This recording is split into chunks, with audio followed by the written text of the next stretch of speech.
हिरण कभी भी दौड़ता है तो आगे देखता, पीछे नहीं देखता। लेकिन मारीच जो सुवर्ण का मृग बनकर के आया, माताजी ने आग्रह किया, राम जी लक्ष्मण को छोड़कर जब गए तो कहते हैं हिरण दौड़ रहा है आगे और देखना पीछे, क्योंकि उसने सोचा जितना राम को निहार लूं उतना ही कल्याणकारी है। बाण लगती, हाँ लक्ष्मण कह दिया, माताजी ने उनको भी भेज दिया। रावण संत के रूप में आया, परम्बा का हरण कर लिया।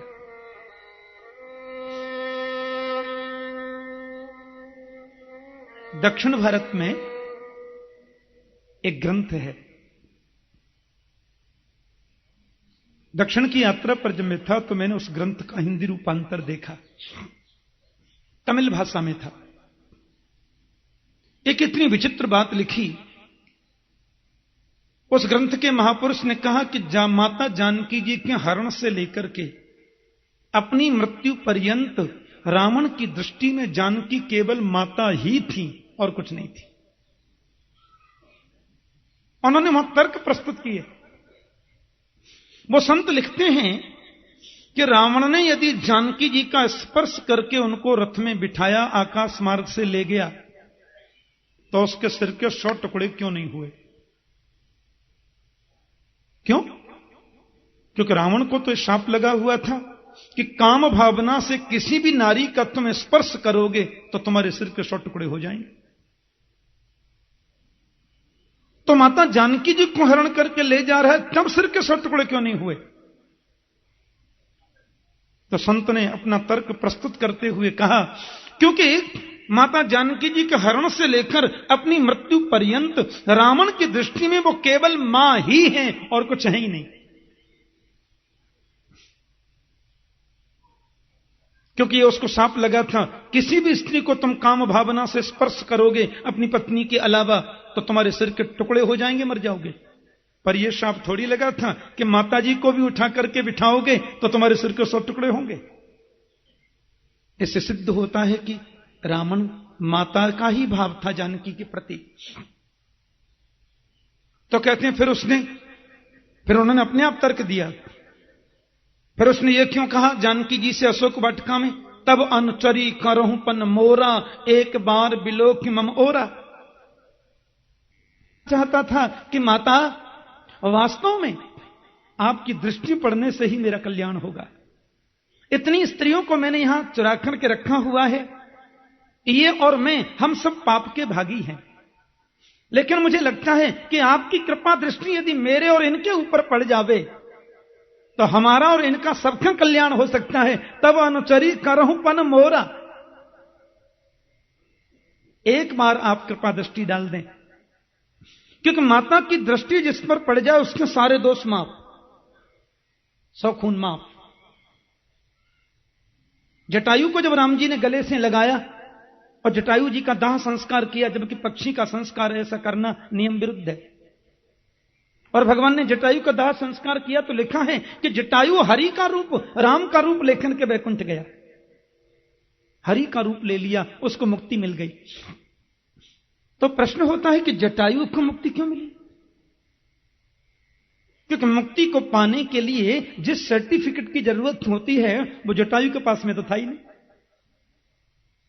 एक तो पक्षी, और पक्षियों में भी सबसे निकृष्ट पक्षी यदि कोई होता है तो वो गिद्ध होता है।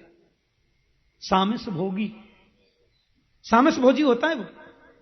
ये गिद्ध जो होता है मरे हुए पशुओं को खाता है। उस परिवार में जन्मे थे जटायु जी। फिर उसको मुक्ति क्यों मिली?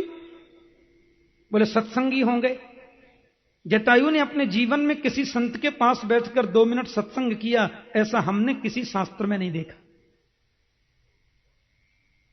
फिर जटायु को मुक्ति क्यों मिल गई? बोले जटायु माला जपते होंगे, 50 माला रोज, श्री राम शरणम मम, है तो माला भी तो कभी उन्होंने जपी नहीं। गिद्ध जाति में जन्म लिया, मांस भक्षण करने वाला परिवार, माला कभी जपी नहीं, सत्संग कभी किया नहीं, फलाहार एकादशी व्रत शिव चतुर्दशी कभी रहे नहीं। फिर जटायु को केवल मुक्ति नहीं, तुलसी बाबा तो लिखते हैं कि वो हरि का रूप दूसरा राम बन गया, और हरि रूप लेकर के जटायु सीधा वैकुंठ गया। क्यों? बोलो उसमें कोई सद्गुण नहीं था, मुक्ति का एक भी सर्टिफिकेट नहीं था, फिर भी उसकी मुक्ति इसलिए हो गई कि माता जानकी जी को बचाने के लिए जटायु ने अपने प्राणों की बलि लगाई, प्राणों की बाजी लगा दी। और माता जी को बचाने के लिए जब वो दौड़ा आकाश मार्ग में, तो माता जानकी जी की दृष्टि उस पर पड़ गई, और जैसे कृपा दृष्टि माता जानकी जी की पड़ी तो वो संत भी हो गया, भगवंत भी हो गया और मुक्ति भी पा लिया। मां की जिस पर कृपा, उसके लिए कौन बड़ी बात है।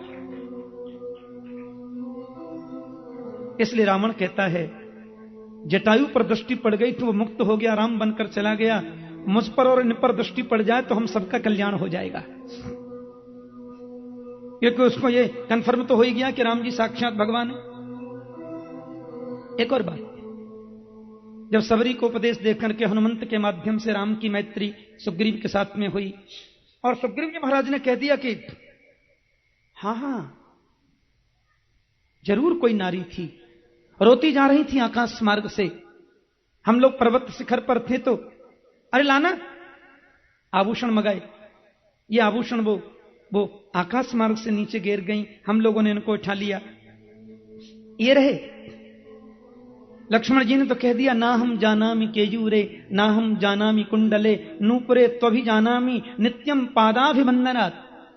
ये केयूर हार मुकुट कुंडल किसका मुझे मालूम नहीं, नूपुर तो माता जानकी जी के ही हैं, उनके चरणों की नित्य वंदना करता, इनको तो मैं पहचानता हूं। राम जी जब उसके संग मित्रता करने लगे, लक्ष्मण का नहीं, इस आदमी के संग मित्रता मत करो। राम जी बोले क्यों नहीं, ये आदमी मित्रता करने लायक है ही नहीं। बोले क्यों? माता जानकी को इसने रोते हुए जाते देखा, फिर भी इसने बचाने का प्रयास नहीं किया।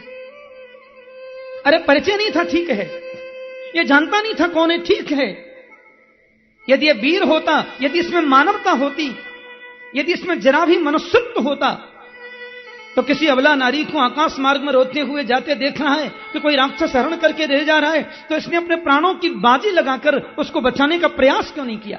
ऐसे भीरू, ऐसे डरपोक आदमी से मित्रता करने से राम जी कुछ नहीं मिलेगा, मैं इसका विरोध करता हूं, बिल्कुल मित्र मत बनाओ। फिर भी राम जी ने सुग्रीव को मित्रता दी, उसको मित्र बनाया। क्यों? क्योंकि जब माता जानकी आभूषणों को घेरती जा रही थी, सुग्रीव उनको उठा रहे थे, तो एक पल ऐसा हुआ कि सुग्रीव ने ऊपर को देखा, उसी पल माता जानकी जी ने सुग्रीव को देखा, और माता की नजर, उनकी कृपा दृष्टि सुग्रीव पर पड़ गई, इसलिए प्रभु ने कोई दोष नहीं देखा और सुग्रीव को मित्रता का पद प्रदान कर दिया। इसलिए तो गोस्वामी जी कहते हैं कबहु का मात अवसर पाए, कबहु का अंब अवसर पाए, माता कभी अवसर मिले तो मेरी पत्रिका राम के चरणों तक पहुंचा देना।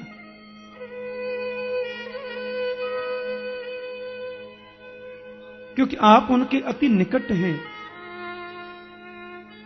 मां की दृष्टि जिस पर पड़ जाए उसकी मुक्ति में संदेह कैसा? फिर तो बाली का उद्धार हुआ, सुग्रीव को गद्दी मिली, बाली के पुत्र को अपने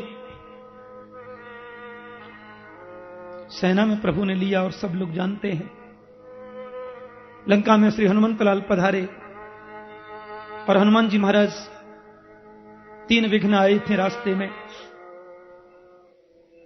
और हुआ ऐसा कि अक्षय कुमार का कल्याण हुआ, लंका जल गई, मुद्रिका दे दी थी, चूड़ामणि लाकर के राम जी को समर्पित कर दी, भगवान रामेश्वर की स्थापना हुई, विभीषण की शरणागति हुई, और राम रावण योर युद्धे राम रावण योरिव, राम रावण का बड़ा भयंकर संग्राम छिड़ गया, और अंत में 31वां बाण जब उसकी नाभि में लगा विभीषण के इशारे से, और रावण की मृत्यु हो गई। 14 वर्षों तक अयोध्या में किसी ने अपने घर में दीपक नहीं जलाया। राम के बिना घर में प्रकाश कैसा? 14 वर्षों तक अवध में किसी ने अपने चरणों में पादुका नहीं पहनी। रघुवर नंगे चरणों से वन में भ्रमण करते, हम पादुका कैसे पहने? 14 वर्षों तक किसी ने अयोध्या में बेटा बेटी का विवाह नहीं किया। विवाह करेंगे तो मंगल गीत गाना होगा, राम नहीं तो कैसा मंगल? यह वैचित्र है। हनुमंत ने सूचना दी और कहते हैं श्री भरतलाल ने देखा आज 14 वर्ष पूर्ण हो रहे हैं, कोई सूचना नहीं आई। भरतलाल जी महाराज तुरंत महल गुफा से निकले, नंदीग्राम से। सेनापति महामंत्री पीछे दौड़ रहे हैं, महाराज सुनिए, महाराज सुनिए। बोले मैं कुलांगार हूं, मेरी वजह से रघुवर को इतना क्लेश उठाना पड़ा। और वो दौड़ते जा रहे हैं। दौड़े दौड़े महात्मा भरत जी गए, सैनिक रोक रहे, देखें रुके नहीं। उफान लेकर के बह रही है महारानी सरजू। भरतलाल टीले पर चढ़ गए, धड़ाम से सरजू में छलांग लगा दी। राम से कहा था 14 वर्ष से एक दिन भी ज्यादा हो गया तो भरत नहीं मिलेगा, कोई सूचना नहीं।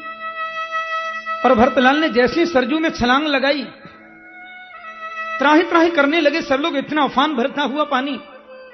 देखा तो 2 महापुरुषों ने तुरंत भरत जी को गोदी में उठाया और जल से ऊपर लेकर के निकले। भरत ने कहा कौन है आप लोग? मर जाने दीजिए ना मुझे, आपने मुझे क्यों बचाया, मैं जीना नहीं चाहता। उन दोनों महापुरुषों ने कहा हम तो राम की चरण पादुका हैं। चित्रकूट धाम से आप हमको लेकर जब आए तो हम दोनों चरण पादुकाओं से राम जी ने कहा कि 14 वर्ष के बाद भी मेरा भरत मुझे सुरक्षित मिलना चाहिए, मेरे भरत की सुरक्षा का दायित्व तो तुम्हारा है। जब तक रघुवर न आ जाए तब तक हम आपका बाल बांका भी होने नहीं देंगे, हम दोनों चरण पादुका है। भरत जी लौट करके आए, हनुमंत ने सूचना दी अवध में आज बड़े दीपक जल रहे हैं, बड़ी खुशियां मनाई जा रही हैं। भरत राम जी मिले, माताओं को प्रणाम किया। प्रथम तिलक वशिष्ठ मुनि किन्हा। रूपशील और बल, ये तीनों चीज एक साथ राम और कृष्ण में ही देखने को मिलती है। कोई रूपवान होते हैं तो धनवान शीलवान नहीं होते, कोई शीलवान होते हैं तो बलवान नहीं होते, लेकिन राम कृष्ण रूपवान, शीलवान और बलवान तीनों ही हैं। भागवत के अनुसार 13,000 वर्षों तक राम ने प्रशासन किया, रामायण के अनुसार 11,000 वर्षों तक राम ने प्रशासन किया। वाल्मीकि में लिखा है 10 वर्ष सहस्राणी 10 वर्ष शतानी च, 11,000 वर्ष राम ने प्रशासन किया। और भागवत में लिखा है 13,000 वर्षों तक राम जी रहे। किसी ने पूछा ऐसा क्यों? अपने ऋषियों का मंतव्य है कि 2000 वर्ष दशरथ जी के जीवन के शेष रह गए थे, उनके पुण्य कार्य को, अधूरे कार्यों को पूरा करने के लिए राम ने 2000 वर्ष और निवास किया। और अवधवासियों को साथ में लेकर के राम जी साकेत धाम को प्रस्थान कर गए। बोले राजा रामचंद्र भगवान की जय। भागवत में राम कथा केवल 1.5 अध्याय में है, बहुत संक्षिप्त, इसलिए संक्षिप्त कही गई। और कृष्ण कथा 115 अध्याय में बहुत विस्तृत है। यदि विस्तार करें तो रामायण 7 कोटि अपारा। हे भगवान, हजारों जिंदगियां बीत जाएं लेकिन राम कथा पूरी नहीं हो सकती। रामचरित्र इतना महान, इतना अद्भुत है। मेरे बाबा जो थे ना, वो हमको 1 मिनट में राम कथा सुनाते थे, पंडित भूपदेव उपाध्याय। हम जब छोटे थे तो गोदी में बिठा लेते, बोले राम कथा सुनाऊं? मैंने सुनाओ। तो बाबा कहते एक राम एक रामन्ना, एक राम एक रामन्ना, एक छत्री एक बामन्ना, बाने बाकी सिया चुराई, बाने बाकी लंक जराई, और बात कछु बातन्ना, तुलसी लिख गए पोथन्ना।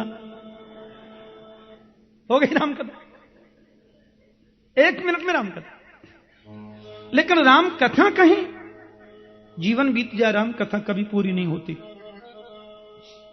ऐसा है विचित्र रामचरित्र। सारभल में 36 या 34 भागवत कथा करते हैं हम, एक राम कथा भी कहते हैं कभी कभी। हाँ, एक बार वृंदावन में भी कही थी मैंने राम कथा 9 दिन तक, बिल्कुल भागवत के क्रम से 6 घंटे रोज। बड़ा आनंद आता है। मेरे राघव की कथा बहुत प्यारी है, बड़ी आदर्श है। आइए राम के चरणों में हम प्रणाम कर लें और आज की कथा का शुभारंभ करें। जल्दी गोकुल चलना है, बेचारे 2 बजे से ही पहने सज धज करके लोग बैठे हैं। हाँ, तो कन्हैया के पास चलना है, जन्म। अच्छा सुनिए, किसी ने पूछा क्यों जी इतनी संक्षिप्त राम कथा कहनी थी श्री सुखदेव जी को, तो नहीं कहते तो भी चलता? बोले नहीं, कहना जरूरी था। याज्ञवल्क्य मुनि से भरद्वाज मुनि ने राम कथा पूछी और याज्ञवल्क्य जी ने उनको शिव कथा सुनाई, फिर राम कथा कही। तो जब तक व्यक्ति शिव कथा नहीं सुनेगा तब तक रामचरित्र में प्रवेश नहीं मिल सकता, और जब तक रामचरित्र नहीं सुनेगा, राम की मर्यादा का चश्मा आंखों पर नहीं लगाएगा, तब तक कृष्ण कथा में प्रवेश नहीं मिल सकता। इसलिए राम कथा जरूरी है, क्योंकि कृष्ण का जो चरित्र है वो योगेश्वर का चरित्र है, बड़ा विचित्र चरित्र है। कृष्ण चरित्र को सुनना है तो पहले राम चरित्र सुनो, राम की मर्यादा की दूरबीन आंखों पर लगाओ, फिर कृष्ण चरित्र कुछ समझ में आएगा, पूरा तो फिर भी नहीं आना है। इतना विचित्र है मेरे गोपाल का चरित्र। तो हम पहले राम के चरणों में प्रणाम कर लें, हैं, फिर आगे बढ़ेंगे। आइए 2 मिनट मन को शांत बनाएं।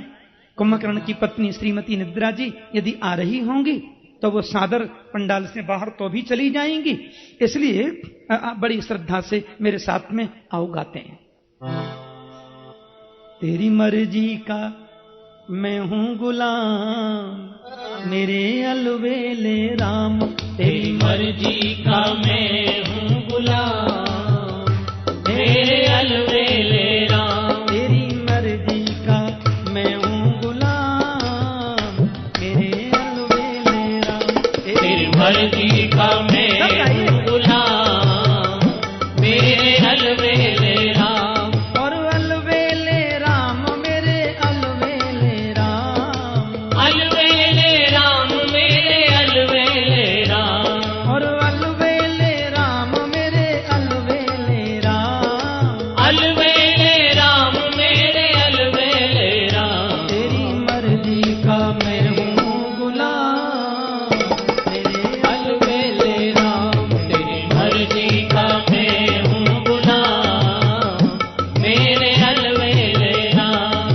जो भी करा ले हूँ मैं तुम पर निछावर, जो भी करा ले हूँ मैं तुम पर निछावर। प्रभु जो भी करा ले हूँ मैं तुम पर निछावर, जो भी करा ले हूँ मैं तुम पर निछावर। क्योंकि दौलत मेरी तेरा नाम, मेरे अलवेले राम।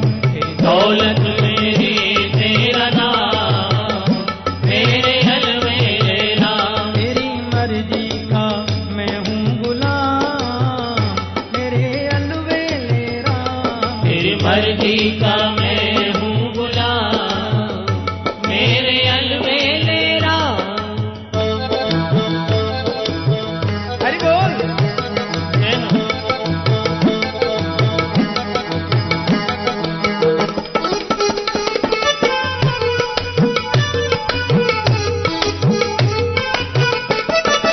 हरि हरि।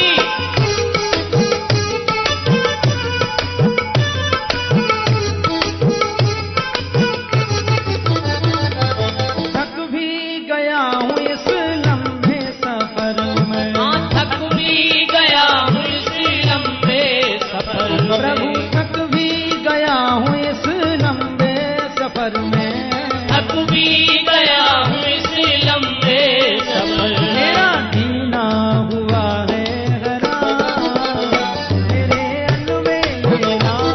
मेरा जीना हुआ है हराम, मेरे अलवेले अलवेले राम। मेरे अलवेले राम, अलवेले राम मेरे अलवेले राम।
भगवान राघवेंद्र का पवित्र पावन चरित्र हम लोगों ने संक्षिप्त रूप में श्रवण किया।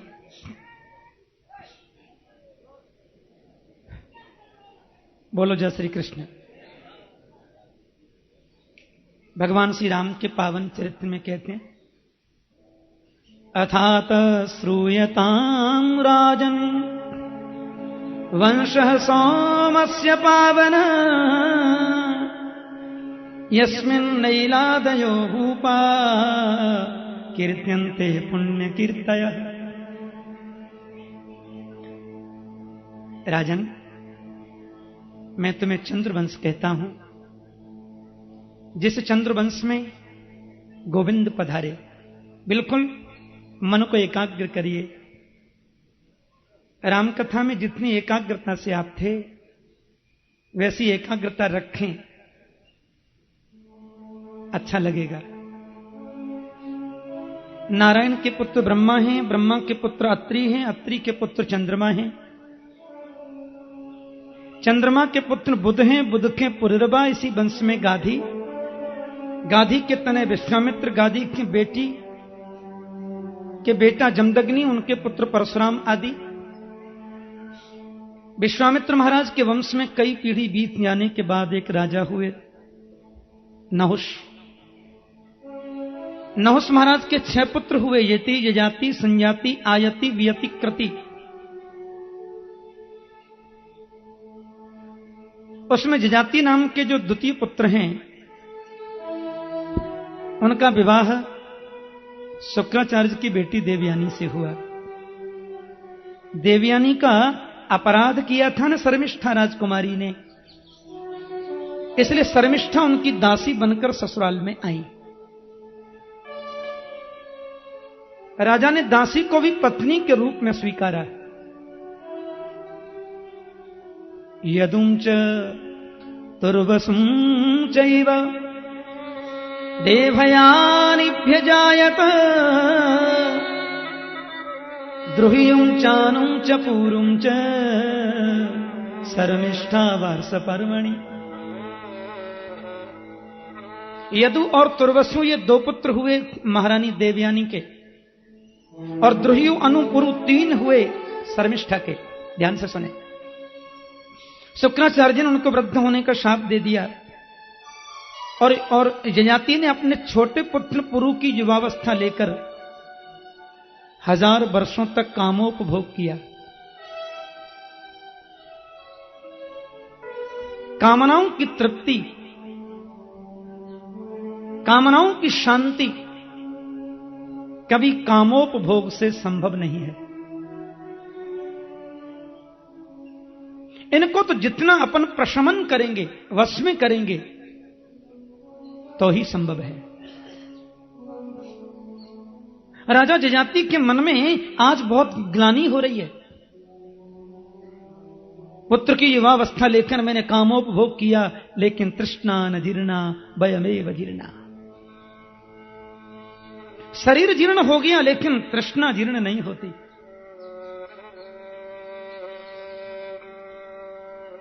जलती हुई अग्नि में एक एक चम्मच भी अपन घृत डालेंगे, अग्नि कभी बुझेगी? देखना इंद्रियों के न घोड़े भगे, उनमें हरदम ये संयम के कोड़े लगे। अपने रथ को सुमार्ग लगाते चलो, कृष्ण गोविंद गोपाल गाते चलो। मात्रा स्वस्रा दुहित्रा वा न विविक्ता सनो भवेत, बलवान इंद्रिय ग्रामो विद्वान समपि कर्षति। बड़ा सुंदर सूत्र दिया। राजा जजाति कहते हैं, माता के समान, बहन के समान, पुत्र वधू के समान भी दुलार युक्त आदरणीय नारियों के साथ में विद्वान को भी एकांत में बिना किसी विशेष प्रयोजन के ज्यादा समय नहीं बैठना चाहिए। क्योंकि बलवान इंद्रिय ग्रामो विद्वान समपि कर्षति। इंद्रियों का समूह इतना बलवान है कि बड़े से बड़े विद्वान को फिसलते देरी नहीं लगती। बेटे की युवावस्था उन्हें प्रदान करके अपनी वृद्धता लेकर जजाति वन को चले गए। और इनके लघु पुत्र जो पुरु हैं, पुरु के वंश में ही दुष्यंत महाराज पधारे और दुष्यंत जी के ही पुत्र ये हुए भरत जी, जिनके नाम से इस राष्ट्र का नाम भारत है। इसी वंश में आदरणीय रंतिदेव जी का प्रादुर्भाव हुआ। ऐसी निर्मलता रंतिदेव के जीवन की,